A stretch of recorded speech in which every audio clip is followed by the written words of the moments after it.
True crime fascinates people today, and it seems as if things were no different in our distant past. And although we are not solely dedicated to true crime here on this channel, when a case is found to be linked to paranormal reports or urban legends, you know I've got no other choice than to dig into it and see what's what. Historical evidence? Check. Related stories to a restless spirit still roaming around? Check. Defiant final words to a preacher in the face of death? Check. Care to take a guess as to which one caught my attention first? Hell, let's just get into the story.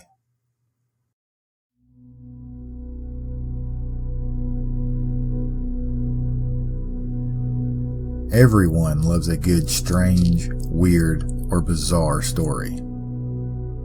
Well, welcome to the American South, where dark legends and haunted history lurk around every corner. Where superstition, folklore, and a touch of backwoods magic blend with everyday culture. Some say, in order to survive. This is Dixie After Dark.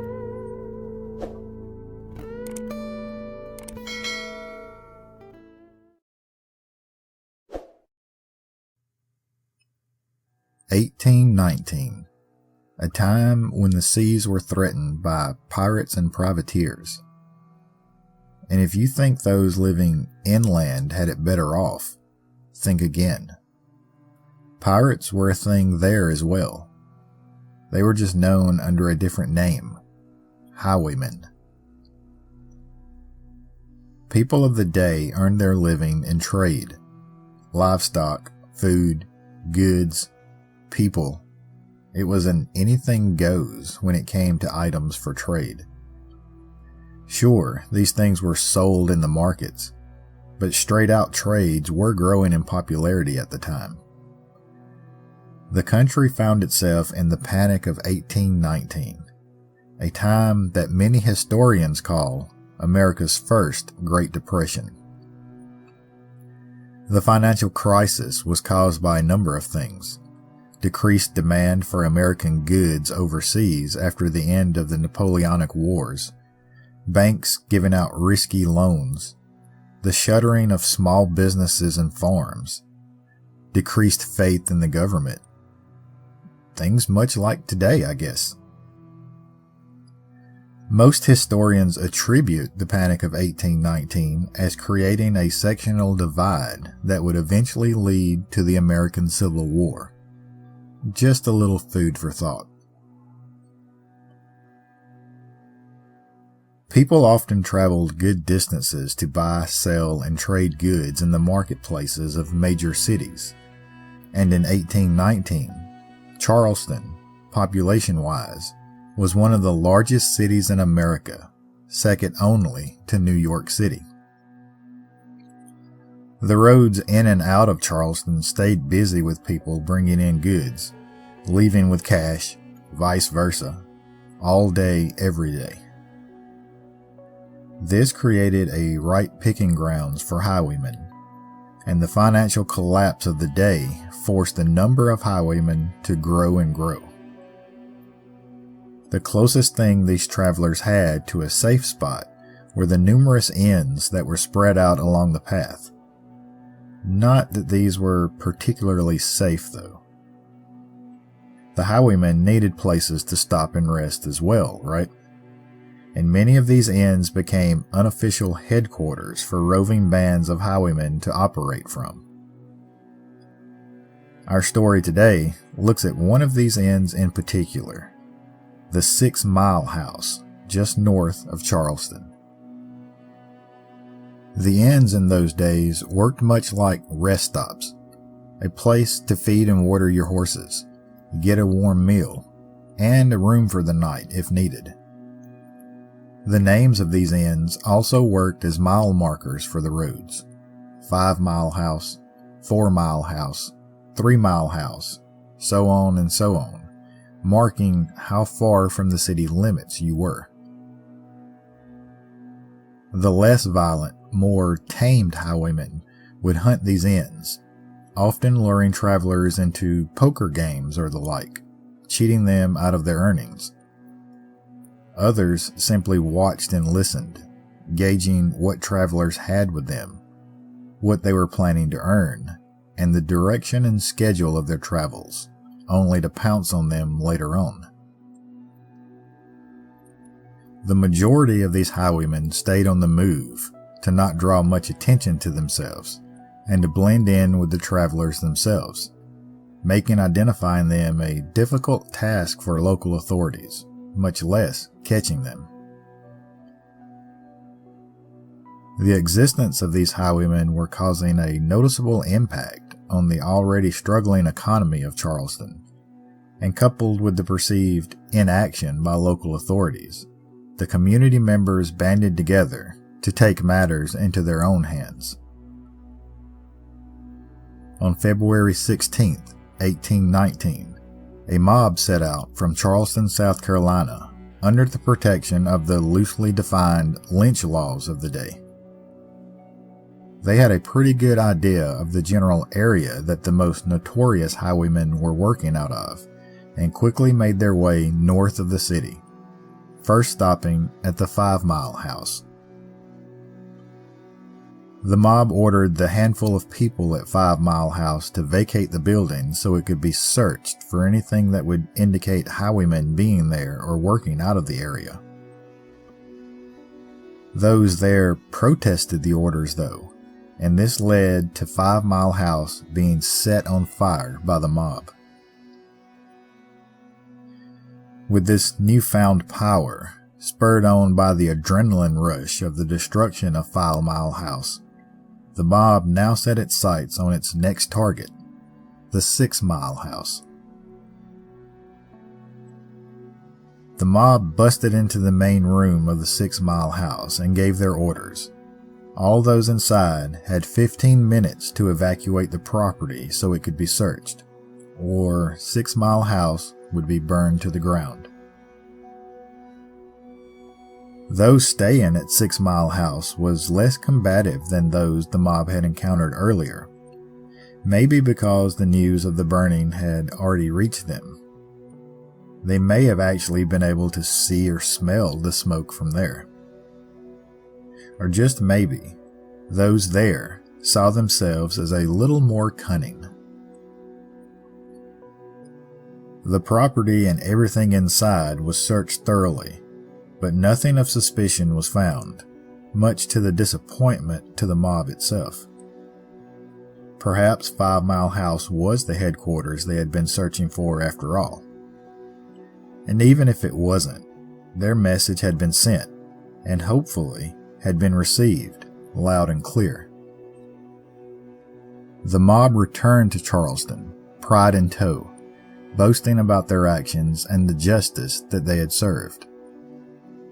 The Charleston Courier even reported on the success of the mob the next morning in their February 20th, 1819 edition. What the Charleston Courier didn't know, though, was what had happened shortly after the mob had left 6 Mile House. To be safe, the mob had left a man behind at the 6 Mile House to serve as an informant, a lookout of sorts, a man named David Ross. Those that had been forced out of 6 Mile House were allowed back inside after the search as David Ross stood watch, but these people were now pissed. As soon as David Ross dropped his guard, a man identified as William Hayward, along with another unidentified man, grabbed David Ross and threw him out the door. Ross marched right back to the men blocking the door and demanded to at least be allowed back inside to get his things, but they refused. William Hayward is reported to say if Ross came back inside and touched anything, they would blow his brains out.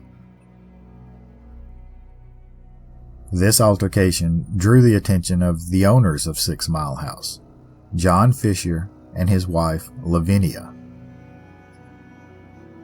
It was Lavinia herself that took matters into her own hands. It's said that she grabbed David Ross around the throat, attempting to choke the life out of him, before slamming his head through a window pane. After that, Hayward and John Fisher commenced to beating David Ross. Then 2 more unnamed men joined in with whips. David Ross was able to make it to the edge of the porch and tumble off. He immediately got to his feet and ran off, escaping into the nearby woods. He eventually made his way back to Charleston and gave his reports to the local authorities. Just 2 hours later, a man by the name of James Peoples came into the police station. His story was that he had stopped at 6 Mile House to water his horse and was attacked and robbed. He identified John and Lavinia Fisher as the leaders of the group that had attacked him. The law finally decided to get involved. Sheriff Nathaniel Green Cleary gathered a group of men and set out for the 6 Mile House. There, the armed group surrounded the house and demanded those inside to come out and surrender. The people inside gave up without a fight, something that many speculated on later was due to John Fisher not wanting to put his wife Lavinia in harm's way. John and Lavinia Fisher, along with 3 other people, James McElroy, Seth Young, and Jane Howard, were shackled and loaded into a wagon for the 6-mile ride back to the jailhouse in Charleston. The sheriff's men that remained behind then performed a full search of the 6 Mile House. Inside 6 Mile House, according to legend anyway, the search turned up poisons, the speculation being that Lavinia would serve guest oleander tea at dinner before the guest would turn in for the night. Then, while asleep and intoxicated from the poison mixture, John Fisher would enter the room and rob the guest blind before finishing them off by stabbing. Another story that came out of the search of 6 Mile House was that there were levers attached to trap doors in the guest room. They said that Lavinia would pull these levers and the beds would collapse, dropping guests into a pit in the cellar of 6 Mile House. Some even embellished the stories to have spikes at the bottom of the pit, impaling the victims as they dropped to their deaths. Official reports, though, make no mention of these tactics, and they would be hard to follow up on. According to official reports, once the search of the premises was completed, the 6 Mile House was set ablaze, and the inn was burned to the ground. Interestingly, since they were married, John and Lavinia Fisher were kept in the same cell as they waited for their court date. While being held in jail, the couple hatched an escape plan. They fashioned a makeshift rope from bed sheets and attempted to escape from the window. John was able to make it out, but the rope broke in doing so, leaving Lavinia still trapped inside. John Fisher was unwilling to leave his wife behind, though, and turned himself back in. The Fishers were then put under tighter security, as well as moved to separate cells. John and Lavinia Fisher appeared in court a little under a year later, on January 17, 1820. Their original charges of assault with the intent of murder were not pursued, but the Charleston Courier reported that they were charged and convicted of highway robbery, something that was still a capital offense in South Carolina at the time. Both John and Lavinia Fisher were sentenced to death by hanging, set to happen a few weeks later on February the 4th. The governor received pleas from the Fishers to delay the sentence, as well as a number of pleas from other citizens and clergy members, at least long enough for them to get right with God. The governor granted them a stay of execution, a stay of 2 weeks, moving the execution date to February 18th. Reverend Richard Furman began meeting with the Fishers regularly, his goal being to prepare their souls for the afterlife. John Fisher used the next 2 weeks to heed the Reverend's instructions, seemingly accepting his fate and doing whatever he needed to do in order to make things right for what the afterlife held for him. Lavinia Fisher, not so much. It's reported that she didn't have the patience for prayer. In fact, Lavinia believed that the 2-week stay of their execution proved that the governor was having second thoughts and that her pleas of innocence were being taken seriously. After all, crimes of this nature against a woman was all but unheard of in those days, and she believed this would work to her advantage. Lavinia Fisher would be mistaken. Their execution date arrived, and a wagon arrived at the jail to transport the Fishers to the gallows. Reports from the day say that the couple walked from the jail, arm in arm, to the wagon. Reports also state that when they arrived at the gallows, John Fisher turned pale and began to shake, but climbed the gallows on his own accord. Lavinia Fisher refused to, and had to be dragged from the wagon and up the steps of the gallows, the whole time still professing her innocence.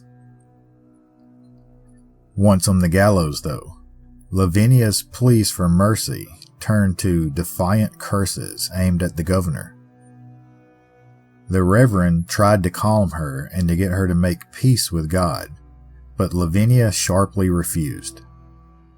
Newspaper reports say that she turned on him and said, quote, "I will have none of it. Save your words for the others that want to hear them. But if you have a message you want sent to hell, give it to me. I'll carry it myself." At 2 p.m. on February 18th, 1820, John and Lavinia Fisher were hanged. Reporters say that Lavinia died almost instantly, but that John took a few minutes. Lavinia Fisher was the first woman hanged in South Carolina judicial history. Afterwards, their bodies were taken down and buried in unmarked graves in a nearby potter's field. Although the convictions of the Fishers make no mention of murder, many make the claim that Lavinia Fisher was the first female serial killer in America. That claim, as well as Lavinia Fisher being the first woman executed in South Carolina, kept her legend alive for years to come. And many say that because she was filled with so much anger and defiance there at the end, the soul of Lavinia Fisher never found peace. Another thing that could lead to Lavinia's unrest could be related to an article from the Yorkville Inquirer on August 8, 1922. The article goes on to claim that the skeleton of Lavinia Fisher was dug up, quote, some time ago, and was on display at the Charleston Museum for a time, but that it was eventually taken down because it was eventually deemed as, quote, out of order. There was no mention as to whether the bones were reburied or whatever became of them. The article does go on to tell stories of multiple disappearances at the 6 Mile House, and that the bones of murdered guests were buried in the cellar, although no sources were ever given. Popular ghost tours in Charleston frequently tell the story of Lavinia Fisher, and claim her spirit haunts the grounds of Unitarian Cemetery, although history shows us that she was not buried there.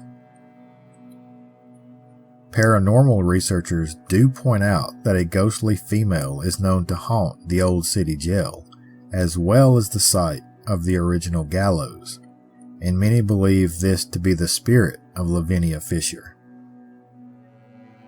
There is no mention of the ghost of John Fisher. Perhaps he really did make his peace with God after all.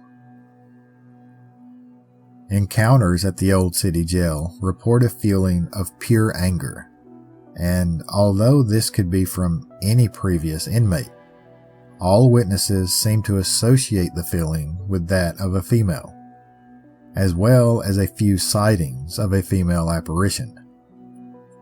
Sure, this could be from any number of previous inmates, but the legend of Lavinia Fisher stays prominent in people's minds. First in, best dressed, right? The story has been embellished over the years, but what we do know for sure is that Lavinia Fisher was a real person. She was convicted of highway robbery and was the first woman sentenced to hang in the state of South Carolina. Whether the stories of murder are true or not is up to you. There are no records of her before her arrest and trial, so all we have is a lot of speculation at best. The first recorded documentation of the murders and skeletons in the cellar came from Peter Nielsen in his book 6 Years Residence in America. He claimed to have witnessed the execution himself, and included the stories of murder and bodies in the cellar of 6 Mile House. Although it is important to note that immigration records show Nielsen moved to South Carolina from Scotland in 1822, 2 years after the execution of John and Lavinia Fisher. Regardless, most agree that it was Lavinia's position as a woman criminal in the day, and the first woman to be executed, that cemented her place in the annals of dark history. And her final recorded words to the preacher on hand went on to seal the deal.